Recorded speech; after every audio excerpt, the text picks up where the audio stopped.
今日一早返到公司，我要快啲做嘢，晏啲好想去食個豬扒飯。今日去尖沙咀街市食葱油豬扒飯。嚟海防道街市入邊好多人，坐滿晒人。請問呢度冇人坐嘅？OK， 唔該。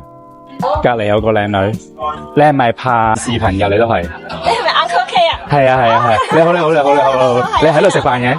我係啊，我嚟食 lunch。OK， 有咩介紹喺呢度？好似豬扒飯咁味。拍煮嘢食㗎嘛，主要。係啊。有機會試下你啲手勢。又係我最中意嘅葱油加豬扒，真係好鬼香。呢個豬扒唔食得濃味嘅人會覺得鹹咗少少，如果中意食濃味就啱啱好。咁啊配飯咧就我覺得 OK， 同埋佢有隻雞蛋可以中和翻。中意食濃味嘅葱油豬扒飯可以嚟呢間新東園。大家有冇興趣睇我同啱啱嗰位網紅拍視頻？有留言分享。